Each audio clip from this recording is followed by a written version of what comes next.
All right. Good afternoon, everyone. Johanna Miller with the Vermont Natural Resources Council, here with my colleague Lauren Hurl, Vermont Conservation Voters, and Senator Chris Pearson, Representative Sarah Copeland Hanzas, the co-chairs of the Climate Solutions Caucus, and we are bringing you our first iteration of the 2021 Climate Dispatch. This is one of our approaches, staying connected to you and communicating with you about what's happening in really important arenas. And clearly, as the legislature launched this week on Wednesday, the beginning of the 2021 legislative session and the 2021-2022 legislative biennium, we are looking forward to staying connected to you all, sharing with you what's happening on clean energy and climate issues, both in the legislative arena and in the new arena that you helped to make possible, which is the new Climate Council and the implementation of the Global Warming Solutions Act. So I just want to start first, before turning it over to our fantastic legislators, just acknowledging what an insane week on top of a really challenging year.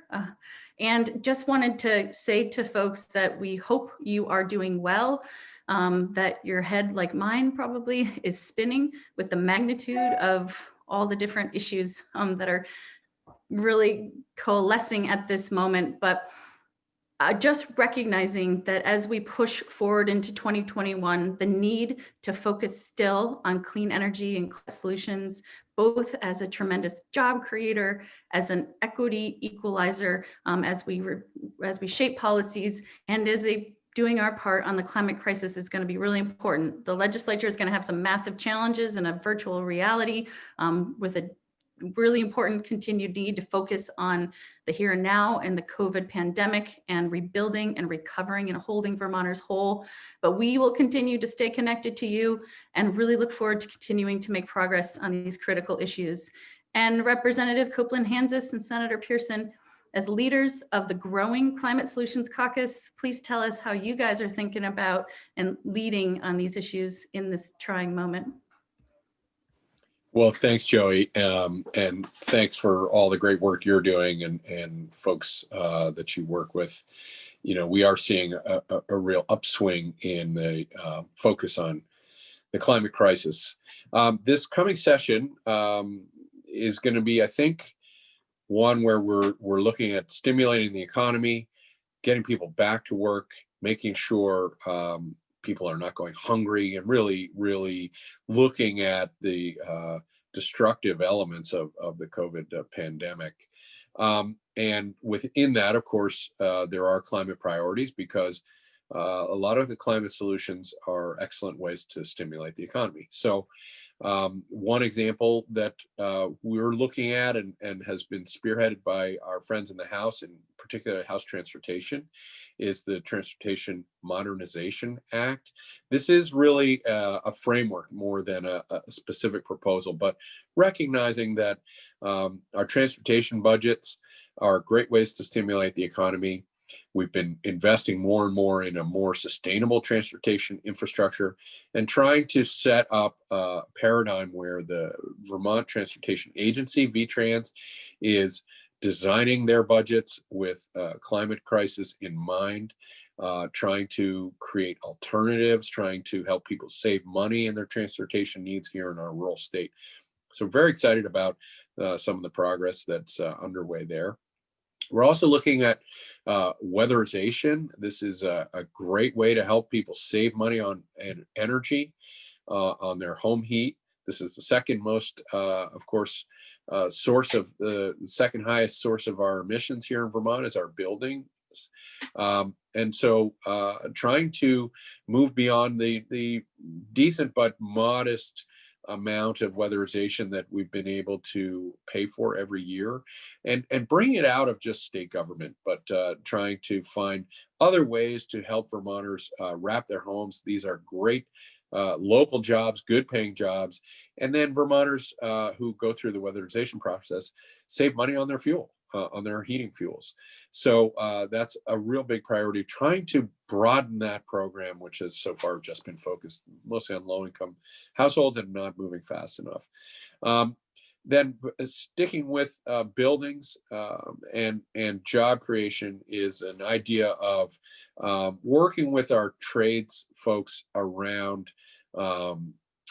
getting up to speed on code, making sure that we are really working with the people who are helping Vermonters make investments in their homes, updating homes, things like that. So we left some of that work unfinished, but think about it. I think about it this way: HVAC professionals, electricians, they're clearly helping Vermonters do modernization of their homes, and that's where we use our energy, right, in our homes. And so making sure that those professionals know about state programs, offers that utilities have, tax incentives from the federal government, et cetera, is really important. So we want to make sure that we're streamlining some of that, making sure that these professionals are engaged in this with us.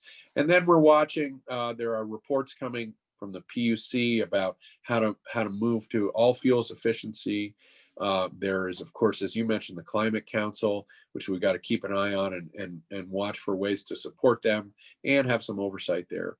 So a lot to do in the context of the pandemic, in the context of strengthening our economy and making sure Vermonters are getting good paying jobs and in many cases back to work after a really tough year. Thanks, Chris. So we are just planning for our first meeting of the Climate Solutions Caucus of 2021. We'll be going back to our Thursdays at noon meeting time and really looking forward to that opportunity to strategize and connect with our membership. We're going to welcome folks who want to keep track of what we're doing to watch the live stream of our Climate Caucus meetings at noon on Thursday. If you'd like to connect with us, you can find our contact information and the stream on our vtclimatecaucus.org website. So please do keep in contact with us, sign up for our mailing list. And then the one other thing that that Chris and I will begin doing within the next couple of weeks is we'll be resuming our weekly video log from the State House in order to update folks on the progress of the bills that we're working on, and also to help folks understand how they can get involved and how they can help us. We could not have passed the Global Warming Solutions Act and created this Climate Council without the help and support of Vermonters reaching out to their elected officials and urging them to move a climate agenda. And so we really do rely on staying in touch with you all and having you all help stay in touch with us. So we're definitely looking forward to growing our numbers in the Climate Solutions Caucus. And so if your rep is not a member of the Climate Solutions Caucus, please ask her or him if they would like to join us, start attending meetings, get involved, help inform the policies that we're moving. Great, thank you. So we always like to wrap up our climate dispatch with a call to action, and really, after this incredibly bizarre and trying week, the importance of coming together and tackling big issues, working on a healthy democracy, working on climate change, all of these things are so important. So the specific asks we would have are echoing what Representative Copeland Hanzas just said, of making sure your legislators are members of the Climate Solutions Caucus, participating in the weekly Thursday at noon conversations. And I think that engagement, both among their colleagues as part of the Climate Solutions Caucus, is going to be more important than ever. We're not going to have the chance for hallway conversations between activists, advocates, lawmakers with each other. So us all staying in good touch, you reaching out to your lawmakers, staying in touch is going to just be more critical than it's ever been in this virtual world. So keep up what you've been doing. And it really makes a difference, as we all saw with our big win on Global Warming Solutions Act. And we will keep you updated with our weekly climate dispatches. So keep following those, keep following #ActOnClimateVT to stay tuned on the latest. And thank you again for participating and for all you do from home. Take care. Stay safe.